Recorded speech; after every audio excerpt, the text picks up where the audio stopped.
people, so more people are coming.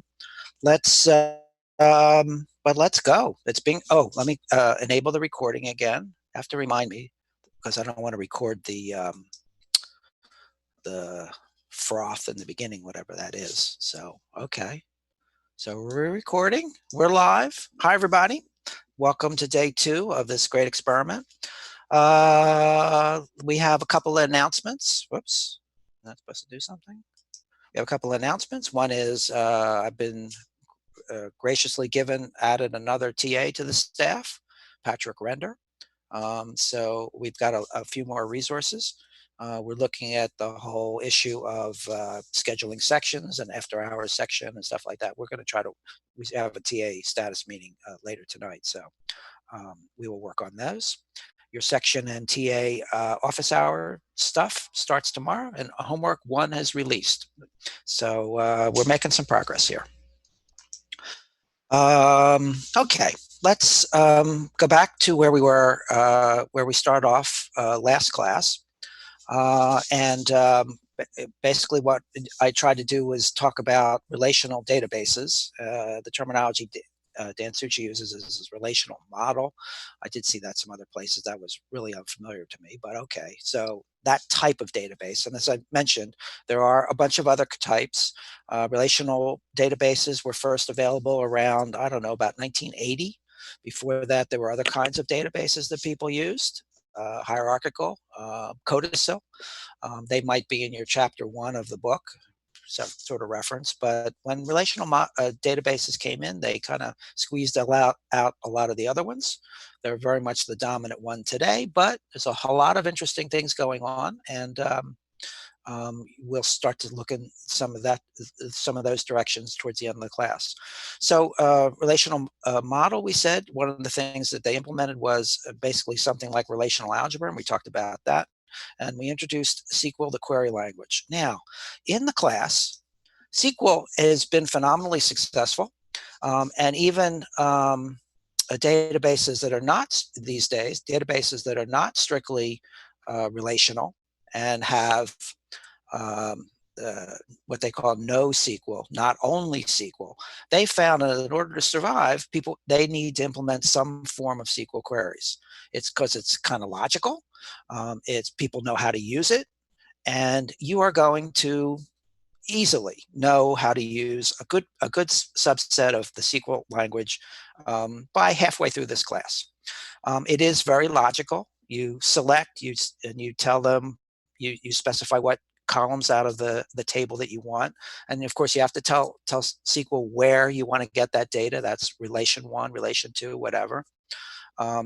So that's in the from. The where is filtering, and in the next couple of sessions we'll look at about aggregation and conditions on aggregations, and of course order by sorting. And there's a few other things that we're going to slip in there, but those are the main 6 statements, and they logically do exactly what they sound like they do. And you're going to learn that. There's no question about that. I don't have any question. You're going to get lots of practice at it. You're going to have a good time. Okay. I've taught this class once before, and I've been thinking about that as I went over the slide deck prior to today, for today's class, or today and Friday. And we start out very simple and abstract, and we talk about relational algebra. And then a few weeks into the class, that's to introduce SQL, because SQL is based on relational algebra. But a few weeks into the class, we start to look at relational database. What I would say is maybe internals, how they work. And when I taught this class the last time, I found that pivoting from the conceptual and logical models to issues about physical database design was a lot more difficult than I anticipated. I've been dealing with this stuff for years and years and years, so it's second nature to me. But it evidently was a problem. I didn't discover it until the final exam, and I gave a question on physical database design that I thought was conceptually pretty easy, and 90% of the class got it wrong. So that gave me some pause. So one of the parts that we talked about, and I had a slide to this effect in the very first day, is we talked about the physical data independence principle of relational databases. And how the data is actually stored does not matter for how you write SQL. And you don't know, you don't care, and that's the whole point of it. This turned out to be one of the great strengths of the relational model. The model that preceded this, or was competing for, competing with it, was a standardization effort that was known as Codicil. Bachman, who was in charge of that effort, he won a Turing Prize for the work he did there. And the Codicil model, and it's mentioned in chapter 1 of the book, goes back probably before relational, but was started to be implemented around the time. And lots of people thought that would be the one the industry would adopt. But in the Codicil model, you specifically did have to worry exactly about where your data and how your data was going to live on disk. So this proved to be one of the great strengths of the relational models. You didn't have to worry about that. You could just think about it logically in terms of rows and columns, and you could write SQL, which you couldn't in Codicil at all. In Codicil, you had to know the physical layout and the physical relationships between the data. So that data independence principle was a real strength of relation, but it turns out, and maybe this is associated with that pivot, is that when you start to implement large-scale real-world databases, you actually do need to understand how and where your data is stored and how the database works and things of that sort. So again, because people picked that up and had difficulty with it when I taught it before, I'm going to experiment with introducing some of the physical database concepts you're going to encounter later in the class, later in the class, and I'm going to start doing that today. We're going to get that kind of early and often, which has been my, and this way, I think, as I'm lecturing about something very specific, keep this big picture in mind about where we're going with this stuff. We're going to learn the logic behind SQL and how to use it, but we're really going to learn, and that's the significance of the class, I think, for you guys, is anybody can learn SQL, and it's pretty quick to learn, is then how database management systems work. And yes, they do implement SQL, but it's not the only thing. Okay, so the other thing that came up, and I think this was in the chat, I'm looking if I got any questions. No, good. So people asked, what's the difference between relation and bags? And this comes up when you're teaching from time to time, because you're going to be sorry you asked, but I'm going to answer it. Because I want to get this out of the way. We don't have to go back to this. Basically, and we are going to be talking about relational algebra, relational theory for the next few classes, but it's not relations, it's bags officially, but we hardly ever use the term. So there is a difference. The difference is bags allows for duplicate tuples, rows in a table, and relational does not. That's the only difference. Now, this is not a big deal in relational databases, because we're going to see that there are constraints usually that prevent duplicates from occurring in databases when they're actually implemented. So I think what happened is that the idea that we needed to allow for duplicates just basically was a bug in the original formulation. So let's talk about that. This, again, is something I'm introducing that we're going to deal with later in the class. So consider something like an airline reservation system and the problem that would arise if the same seat were assigned to more than one customer. You know how it works when you're making maybe you don't, hopefully you do, that you make a reservation, you go to the airline's website, you get a map of the plane, and you pick out your seating assignment, and you have, X number of minutes to just tell them what seat you actually want, because we do not want the same seat. We do not want, when you enter the plane, that find somebody sitting in your seat. We don't want the same seat assigned to two people at the same time. So that's a duplicate. That's a duplicate. And in a relational database, this problem is addressed two ways. The tables themselves are designed with constraints that would cause an attempt to store a duplicate row to fail when you tried to add it to the database. And we're going to be talking about that. That's coming up. That's in a couple of classes, constraints. So that's one of the things. We're going to actually build that constraints into the tables themselves. And I guess it's, in a way, a part of the relational model. The general topic is called relational integrity. How do you keep your data clean? And you can build that into, do people want me? Something's ringing in my ears here. The second way this is handled, the problem of making sure that the same seat isn't assigned to more than one customer, is by constructs added to SQL and supported by the underlying DBMS that guarantee the integrity of database updates. And this is known as transactions. And transactions is another topic later in the class. And in fact, we're going to use the airline reservation system problem as the way we're going to talk about transactions. So in a way, that's why this difference, the fact that they were bags, didn't necessarily come up, not relations, didn't really come up. Now, relations themselves, they're a topic in set theory. Basically, you'd cover them in something like finite mathematics. There might be a few people here that have had a class in finite mathematics, certainly not required for the class, normally not taught in computer science until way late, maybe not all. Question for you. Let's try raise your hands theory. We are not much interested in infinite sets in computer science. Anybody have an idea why it is we are not interested? Bradley likes to raise his hand. Bradley, I'm going to unmute you and lower your hand. You got an answer for us? Because there are no infinite sets in reality. Like, you wouldn't have infinite amounts of data. There is a finite amount of it. Well, that's a pretty good answer. In fact, but I would make the argument a little bit differently, which is that in fact the computer itself is a machine constrained to deal with finite sets. The size of an integer, it can only be X number of bits, 32 bits, 64 bits. We don't have any way of dealing with infinite sets in computers. We deal with closed finite sets. So that's kind of what you said, I guess, but I would say it kind of a little bit different way. We don't have infinite amount of memory. We don't have infinite amount of resources. If you notice, we just passed Pi Day. What is Pi Day? 314, and they said, you know, they've carried out a calculation of pi to 2,000 digits or something. I don't know how they do that, but they carry it out to the level, and pi is an infinite series. And we have no way of computing that infinite series in computers. We are inherently limited.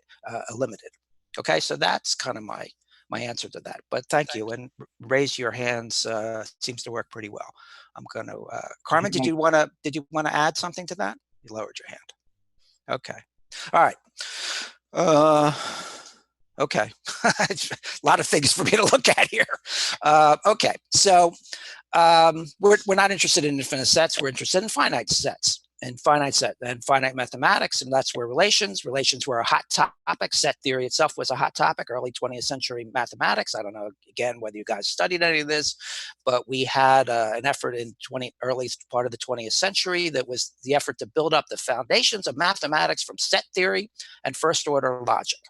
Set theory and first order logic, by the way, are what Cod put together to create SQL. This culminated, the idea was we're going to build up mathematics the way Euclid built up geometry, from reasoning from Peano's axioms and set theory. There was a great work produced called Principia Mathematica by Bertrand Russell and his partner Whitehead. Russell occupied the same chair at Cambridge that Isaac Newton did. I forget what he has a Principia, his publication. And what happened to them is the whole program, which I think was originated by Hilbert in the 19th century, collapsed with something called Gödel's proof. Oops, that's supposed to be Gödel, not Gödel. That's a misspelling. G-O-D-E-L. You may have heard that. You may have read the book by Hofstadter. And his proof showed that, in fact, that the whole prospect was never going to go to completion because mathematics was incomplete. Gödel's proof was augmented in computer science by something by Alan Turing, where he described something like the halting problem. Oh, I got a quiz. I got a poll for you guys. Here's my poll. Let's do this one. No. Oh, no, I guess I don't. Where is the poll? It didn't show up. I was wondering, I was going to take a poll. See how many people had watched that movie that he was in. All right. Anyway, Alan Turing came up with the halting problem. We'll maybe talk about that once or twice later. Alonzo Church, who's an American logician, his thesis is that Gödel and Turing proved basically the same thing. And as a result of that, relations ceased to be a topic of engaged mathematicians until Cod came out of nowhere in 1970. And so the difference is really minor. And basic, does the difference matter? Hardly at all. Pay no attention. And I would consider it a bug in Codd's original paper. So, and we'll see another area where there was a bug in Codd's original formulation, and that's the reference there, by the way. And it's worthwhile reading. It really changed things, but it was a bug. Okay, so that's what happened there. Okay, all right, let's get into something more interesting.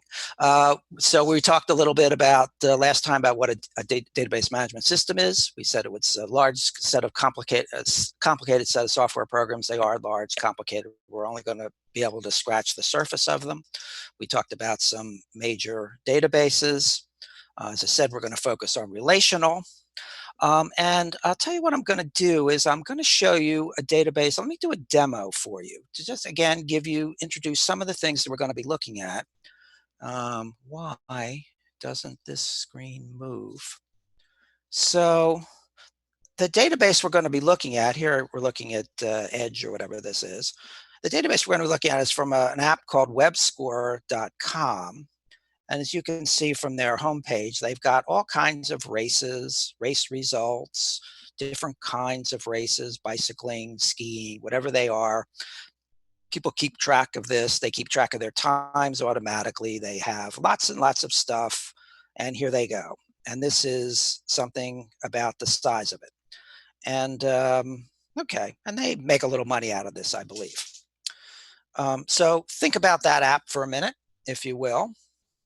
And I'm going to show you something else on top of that. And this is a tool that I referenced in my that long letter I wrote you to start the class, to give you a status. And it's called the Microsoft SQL Server Management Studio. And I'm trying to get it to fit in my window. There it sort of is. Okay. And this is running on my desktop here. On the left-hand side, you see something called the Object Explorer. It shows the database, the particular SQL Server I'm logged into. I use this machine that I'm presenting from for development. And we have a couple of versions. I have a couple of versions of the database actually running on this machine. It's a pretty powerful machine. The databases themselves that are there. These are actually the production database. Well, it's a test and another test version. There's PDB things. They're the ones of the software that my little company develops. And so this is my testing that I'm doing. But here's a copy of WebScore. And basically, this is a copy of the WebScore test database that a friend of mine gave me. And each one of these is a table. And all told, there are, looks like 200 tables in a database designed to support that application, that WebScore application. Now, that's a lot and I don't know too much about this schema, but what I did was I created a abbreviated version of it, WebScore demo, and we see things like race distances, race headers, race info. And I don't know what this data is offhand. It's not my database. But one of the things you can do is you can right-click on and this is similar to that. This is a grown-up version of that SQLite thing that I mentioned on the discussion board. This GUI is a real good GUI, and everybody uses it for, whoops, I lost it. Let's go back to that. So this is a really nice GUI. Everybody that I know who does development in SQL Server uses this. And so when my pal gave me a copy of the database, the first thing I did was poke around at it. So that is nothing I have to type, but this should start to look a little bit like SQL to you guys. And what it's doing is selecting just, and by the way, this keyword top is a Microsoft proprietary thing. Actual SQL says limit, but anyway, it just picks 1,000 rather than the entire database. And it picks each of the fields in this particular WebScore demo, race types, and here's the data that's returned that's known as the result set. There were basically 64 different types of races that this application supports. And they probably kept adding, as they added customers, they added more and more races to it, race types to it. I don't know the significance of race type particularly. And by the way, so basically the significance of this is that instead of in each record in the races file and writing out the race type description of each one, you embed a type ID, a race type ID, you embed an integer instead of a character string, and you save a whole lot of space in the database. So that's typically what we do with that stuff. And this, this particular file is probably set up with indexes and keys. Like it has a primary key of race types. So these, in effect, that's a constraint that makes race type unique. We are going to be talking about this in the slides, but I thought I'd show you a little demo. Now, so just for fun, we'll show you some SQL against this stuff and show you how the tool works just briefly. So I'm trying to space this out. Okay, so just out of curiosity, I wonder how many races and racers there are altogether in this data set. So now I'm going back over here. I'm looking at like racers, this guy. Let's look at how many racers. I know what a racer is. How many have you got here in this test? So what you can do in the tool is you can start typing away and it'll syntax you. You can start with select everything. And if you tell them the tool from and you say racers, it actually brings up pops up a little thing that so you don't have to type, and I'm a poor typer. So I'm very happy to click here and not type. And once I've identified the racers, by the way, I could start typing things like race ID or racer info or things like that, and it'll actually tell me what the fields are. So this tool saves you a whole lot of time. And then when you're ready, you've written some pretty good looking SQL, you can just execute it. I don't want to execute that. I actually want to just check first to see how many racers there are. So I typed this out yesterday, uncommented here, and that's using a keyword called count, which is one of the sort of functions that are built into SQL. I'm saying count the number of race IDs because they're unique in the file, and we're going to execute that query. And it turns out, notice how fast it ran. That's because they're all in memory on this machine. But it turns out that it looks like there are 79,000 of them, different races that are in our test database. And if we want to look at the number of racers, I would expect that to be a somewhat larger number. And let's do that. And we'll execute that. And that turns out to be a number like 7 million. So that's the kind of data we're dealing with here. And I'm going to use this demo, this database to demo throughout the class a little bit to kind of give you a flavor of what something a little bit more realistic looks like. We're going to put this up, or at least I'm going to aim, I'm going to put it up on a SQL Azure instance so that you also can take the copy of the SQL that I have and execute it and explore. And we will explore this database in a little bit more detail, but that gives you a little bit of introduction about where we're going. We'll start to pick up SQL in Microsoft SQL Server in about in the third week. All right, let's go back to my slides here. Any questions on that? Anybody chatting? I haven't been looking at my chat. I'm not bad. Is there any reason that I need to slow down, Tanish, Josh? There are some questions in the chat if you want to answer. Tell me what is, I've got a long list here. Tell me what sure. people are asking. So there was one, why is race header all caps on line 10 but lowercase on line 7, and how do we know? So I think Nalin answered that one. Okay. And what I did was kind of let the real databases, I kind of let the syntax checker tell me what they are. I did not design this database. I'm just using it. So, Yeah, whatever it is. He's got some peculiarities, and some of the peculiarities, some of the fields I've known in working with this particular one, that sometimes sometimes ID is ID caps, and sometimes it's ID with a camel case, as we say. First letter is capitalized, and the other one is not. So there's some peculiarities in databases, and this database has evolved. We actually, he was talking to me this past weekend about a performance problem, and I thought, I have your test database. Let me see if I can run your queries that are a problem. But it was hitting a table that was recently added because of a new function. It's one of the really nice things. The data independence of relational databases means it's relatively easy to add columns, add tables, and the rest of your applications run fine despite those additions, because you're only accessing the data logically. But as we'll see, there are lots and lots of considerations in terms of physical databases. I thought I'd just show you the tool. Anything else, Tanish? Whoops, I need to unmute you.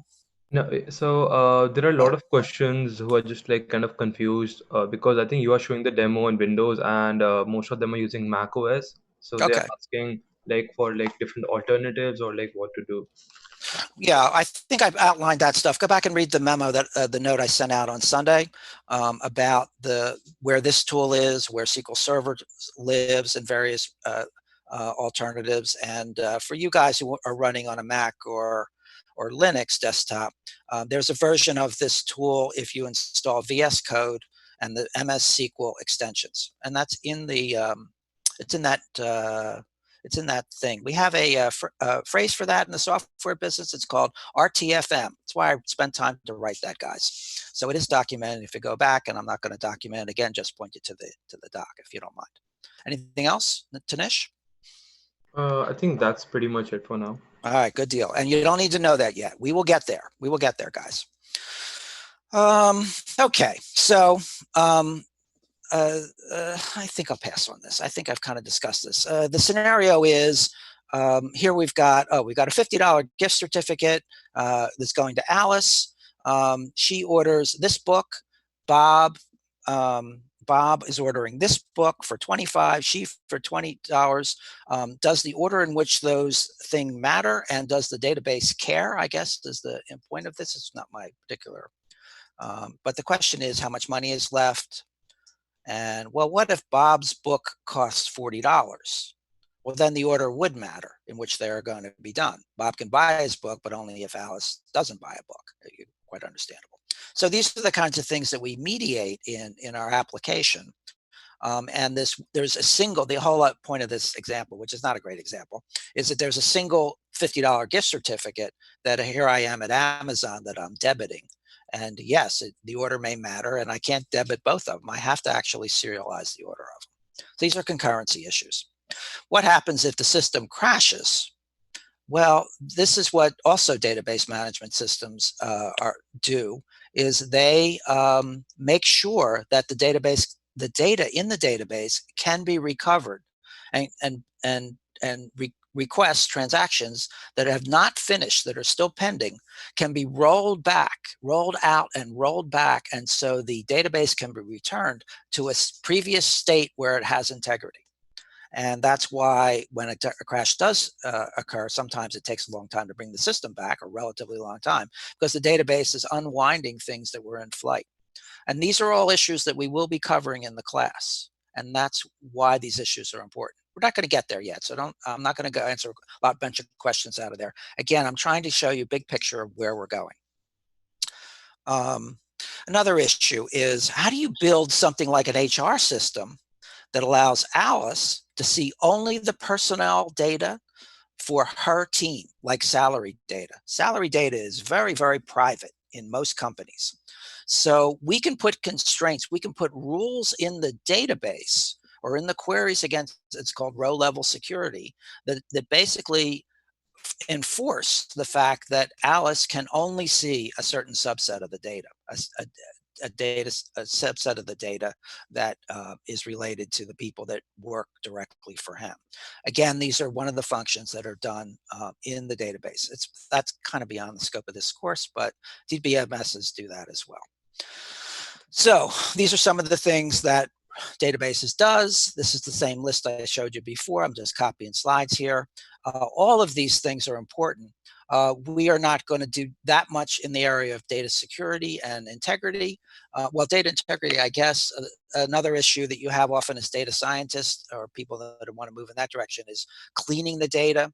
One of the things about relational databases and when we deal with constraints is the constraints will keep dirty data out of the database. But this ability to add structures and add tables on the fly and not have to reorganize everything, big benefit of a DBMS.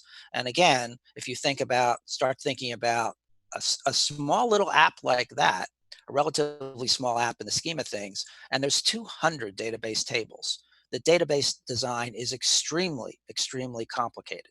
So very quickly, this stuff scales up to be a big deal. Okay. We should talk about, because a lot of you guys are interested in, what's next for this and why am I studying this, the kinds of roles that we're going to be talking about. And that's what I'm juggling as certain stuff is good for the application developer, the one who writes the programs, the query and modify the data. Some stuff is done by the designer, the architect, the one who establishes a schema, often a business analyst of some kind. Those all could be done by a database administrator in a relatively small shop. In this case, the one we've been looking at, it's pretty much done by that one guy who runs everything. But that in a large shop, that'll be a specialized job responsible for loading the data and tuning the data and keeping the whole thing's running, which is a big deal. And then you're interested in things like the analysis of the data mining, data integration, how we're going to use tools like Hadoop and Spark and Python and things of that sort. And we will try to get that. And those are the titles that you'll see are DBAs and data scientists. Yeah, we're like the gateway drug in this class for that stuff. Okay, now let's pick up where we left off in the remaining 20 minutes. We have flat tables. They look like rows and columns in a spreadsheet, except they are constrained by rules.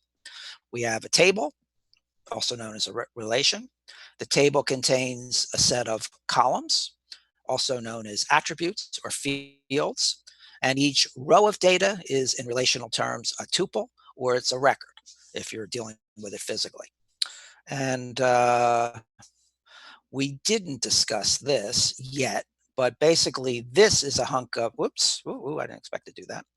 I'm poking at the wrong thing. This is a hunk of SQL that we looked at last time. And what is going to happen, we'll see later, is that the database management system parses the SQL, and if it's correct, tries to execute it. And in the process of executing, it turns it into relational algebra, which is really how do I get the data? I'm not sure I like that distinction that much, but we will see that process, and we will explore that process in the class as we go from the language to how everything is internally represented in the database itself, and in terms of relational algebra is usually how it's done. Okay. So the goals for today and Friday, we're going to look at the basic elements of an RDMS, which we talked about, persistent structured data, where data is stored in individual tables, rows and columns are strongly typed column definitions. There's strings, there's maybe 24 different data types supported in Microsoft SQL Server. SQLite, it's got about 4 data types, so it's a baby compared to this. And we're focusing in the beginning of the class, as I said, on SQL, the query language, which is based on relational algebra. It governs access to the data. So let's drill into the semantics of the relational data and how it models, but I will take a pause and look at the chatter. Is there chatter I need to look at this point? No, there's nothing else. Good, because we're reviewing. Now let's move on. Now there's going to be some stuff. So what we're going to start talking about are keys, foreign keys, as they're in the relational model. The interesting thing is that the relational data relationships themselves are not necessarily stored, or we'll see how they're stored. They're stored in kind of an oblique way. See the demo. Oh, we already gave you the demo. And we're going to be talking about joins. We're going to be talking about joins. Basically, a join is an operation that joins logically two tables based on their intersection. So it's set theory intersection for the most part, but it sounds like a join because out of it we get a larger relation involving attributes from both tables. Okay, so we're going to do that. And so let's talk about the idea, first of all, of a key. And logically, a key is one or more attributes that uniquely identify a row. So look at this data here. I have 4 attributes, 4 columns, and it looks like I uniquely identifying a row. Certainly it's not the job. Could be the salary, could be the name, could be the user ID, but it turns out that in fact this is definitely not a key. The one that's potentially a key is, or the best candidate for a key, is something like user ID, which we know is unique for every row in the table. That's a constraint. We know it's going to meet this, and that's known as a primary key constraint. So we'd like a key to be unique, but it doesn't have to be. Relations don't need it, but in fact, if we want to get quickly to the data of interest, it's nice to have that key. What about salary here? Well, see, this is what happens when you create a data model from too slim a set of data. This is one of the reasons why big data works with machine learning, is we have a lot of data to throw at the machine on. You know, this is a picture of a car. After lots and lots and lots of examples of cars and not cars, the machine learning algorithm gets tuned so that it gets pretty good at recognizing a car. If you try to figure out what your keys for your file are, and you're only your table are, and you're only looking at this much data, you might think salary is a good thing for a key because, yeah, there's no duplicates here. But, you know, all you got to do is have someone else come along who has the same salary, and all that goes out the window. So those kind of things are errors that we try to avoid, but they are errors that are frequently made. The data comes from the real world, so our data models need to reflect that. And as we create data models, we often have to expand our horizons as more data comes in that we didn't anticipate was coming in. So we might have started out with salary as a key, like we could look at that, but then it turns out there's duplicates, and that's not the kind of key that's going to uniquely identify a row. Now, those of you that had started on the homework, you started by creating some kind of a table in SQLite and use syntax like this. Here's our schema: payroll, user ID, name, job, and salary. And this stuff here these are the strongly typed fields associated with the payroll table. Those are the columns. Those are the attributes. This user ID is a unique identifier, and we would tell the database that it is in fact a unique identifier by adding a constraint to the field definition. We say, yep, that's a primary key. Okay, so that's how that's done, and that's how the SQL is written. So you'll be starting to do this. Now, the databases, as we saw, probably contain more than one table. So how do we capture the relationships now between tables? And we'll show you how that's done in SQL as well. So here we have our payroll. Here's our payroll, the same people.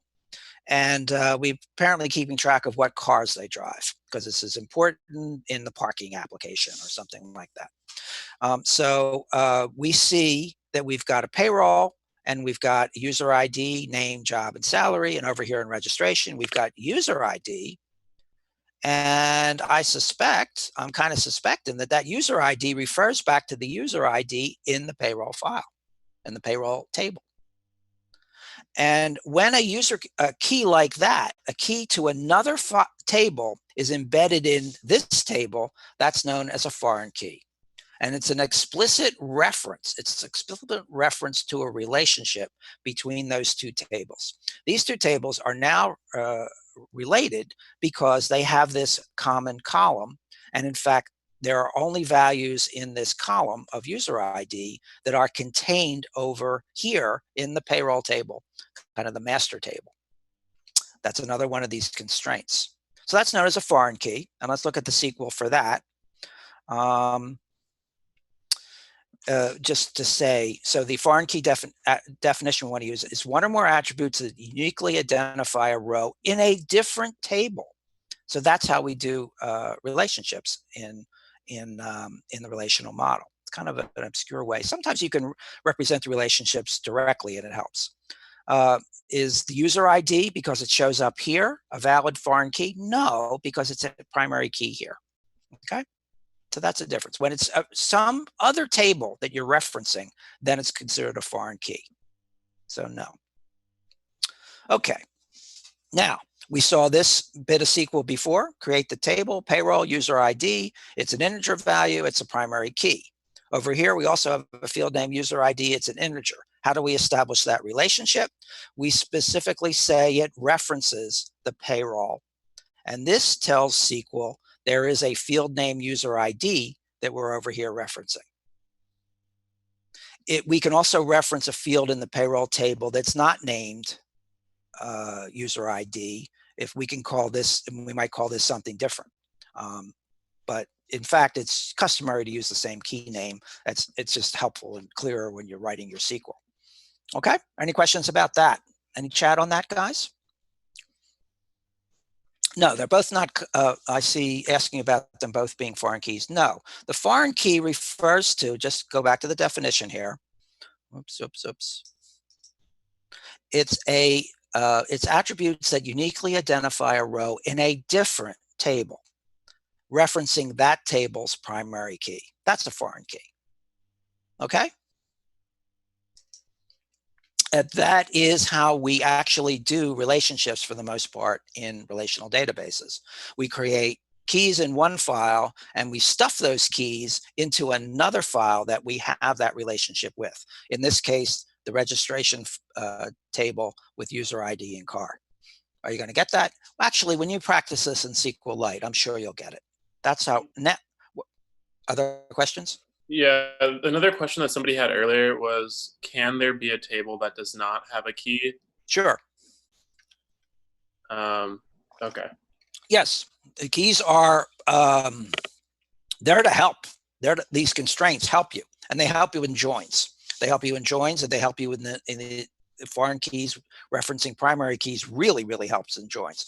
We'll get to that a little bit. Let's just let's get it conceptually. But no, you don't have to have a key on a table.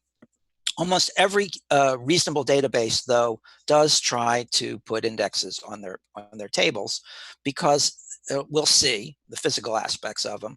It's much faster to get to the data if there is an index than otherwise, because remember, one of the aspects of the relation is order doesn't matter.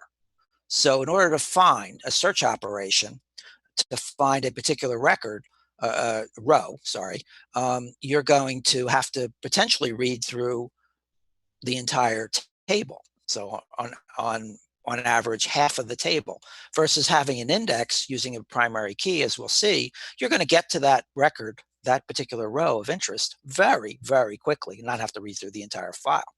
So these kinds of things are trivial in these very easy kinds of things you're starting. But remember the example I showed you with, what do you have? 7 million racers in the database. I don't want to have to read through, on average, 3.5 million racers to find a racer. By having the key, the racer ID, and all the time when people look you up in a database, you're in customer support, you're talking to who know who, if it's your cell phone company, they probably use your cell phone number, which is unique, as a key.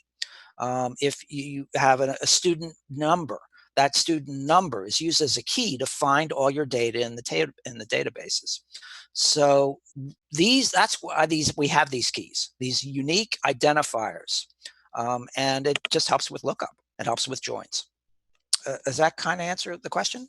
I hope it does. But it's a good question. It shows you're thinking.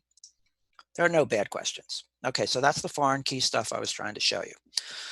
So let's add to our knowledge here.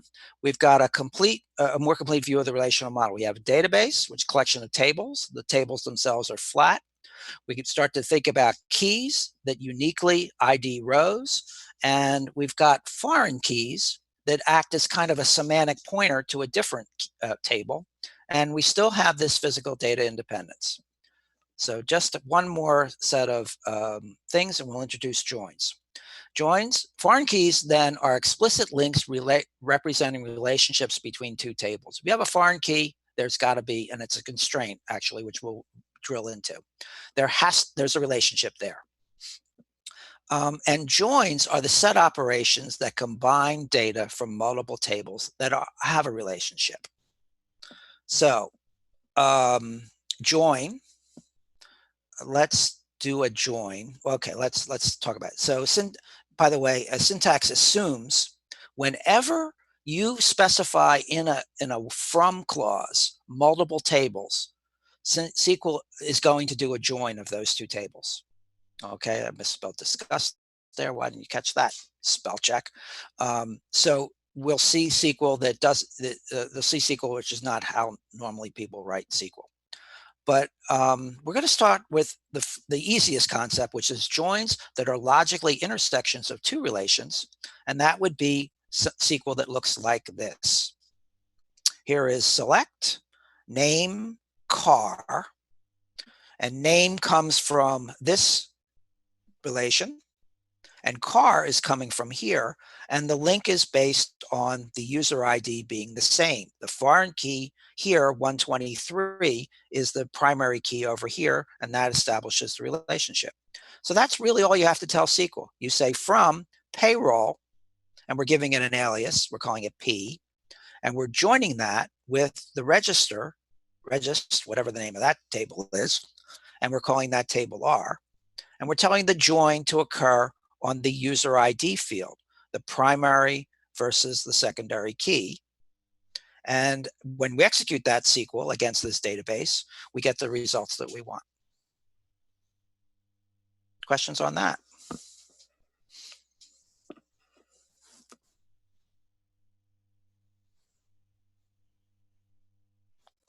Question about, does a primary key have to be a single field? No, not at all. You can have compound keys.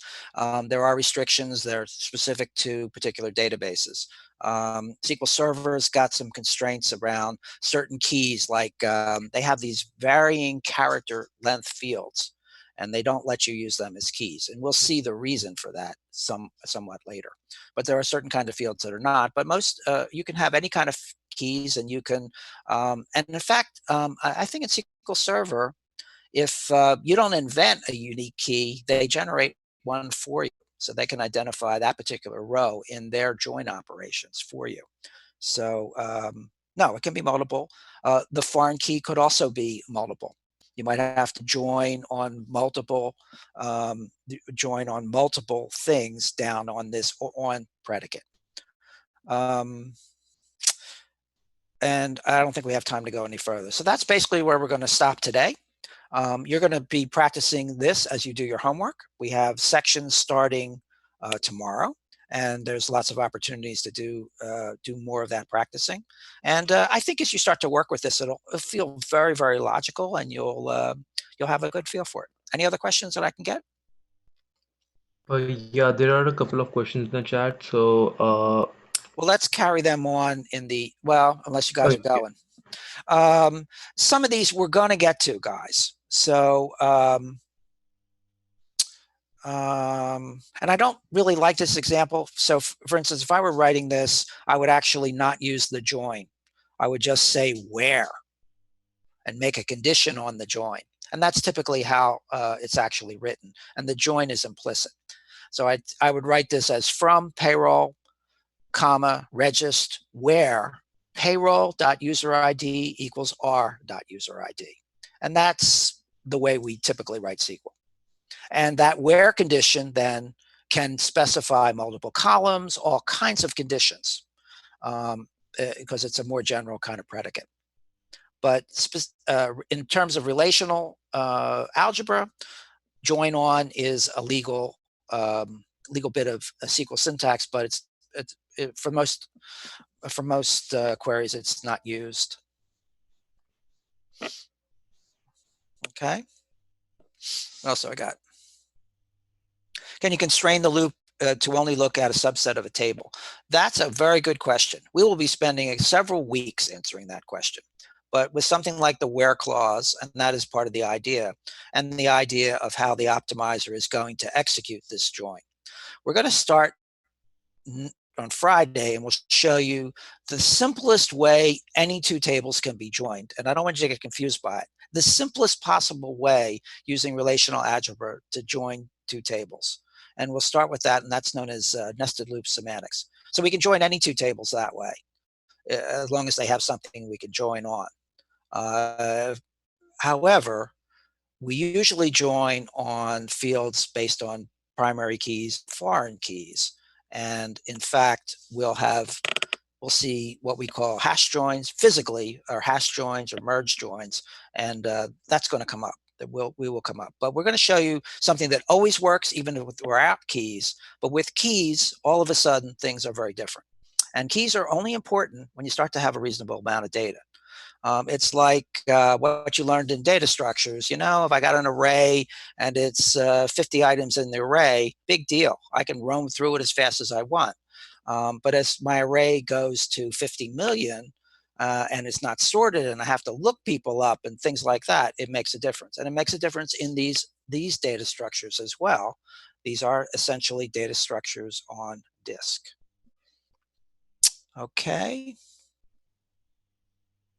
Okay, I'm going to end this meeting and go over to the other one. If you have questions, come up to me in the other meeting. Okay, guys? And I'll see you, the rest of you, on Friday. Thank you.